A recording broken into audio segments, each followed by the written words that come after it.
பரம மண்டலத்திலே இருக்கிற உங்கள் பிதா உத்தமராய் இருப்பது போல நீங்களும் உத்தமராக இருங்கள்.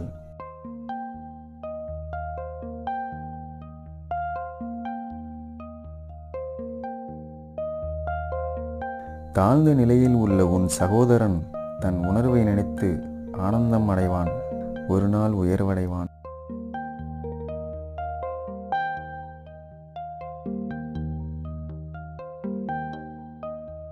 உழைப்பாளி அவமானப்பட தேவையில்லை.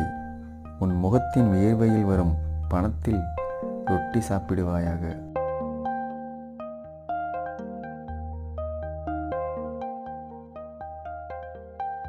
உறக்கத்தை விரும்பாதே, விரும்பினால் வறுமை அடைவாய். கண் விழித்திரு, திருப்தியான அளவு உணவு பெறுவாய்.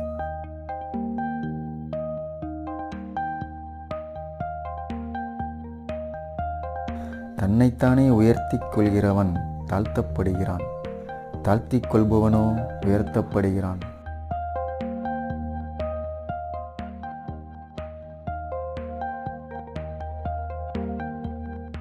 உழைப்பாளி குறைவாக சாப்பிடுகிறானோ மிகுதியாக சாப்பிடுகிறானோ அவனது உறக்கம் இனிமையானது. ஆனால் பணக்காரனின் ஏராளமே அவனை தூங்கும்படி அவசைப்படுத்தாது. மிருதுவான பதில் சினத்தை மாற்றிவிடும், புண்படுத்தும் வார்த்தைகளோ ஆத்திரத்தை தான் கிளப்பிவிடும்.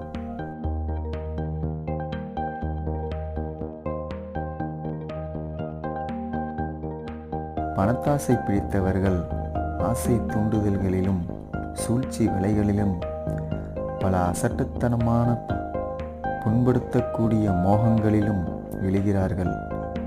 அவை அவர்களை நரக அக்னியில் மூழ்கடிக்கின்றன. உன் சகோதரர்கள் ஏழ்மைப்பட்டு இளைத்து போனால் அவர்களுக்கு நீ உதவி செய்.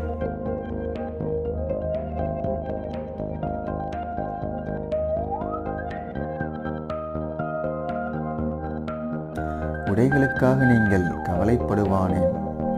வயல்வெளியிலுள்ள லீலி புஷ்பங்கள் எப்படி வளர்கின்றன என்று கருதி பாருங்கள். அவை உழைப்பதும் இல்லை, நூற்பதும் இல்லை. நேசத்தில் பயம் என்பதே இல்லை. பரிபூரணமான நேசம் பயத்தை புறம்பாக்கி விடுகின்றன.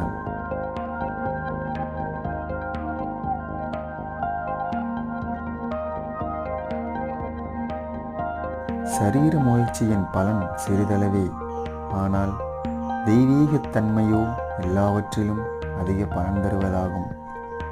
இப்போதைய வாழ்விற்கும் இனி வரப்போகும் வாழ்விற்கும் உறுதி தருவதாகும். பொய் சொல்லி திரட்டும் பெரும் செல்வமானது சாகப்போகிறவன் அங்குமிங்கும் புரள்வது போல் வீண் மூச்சே.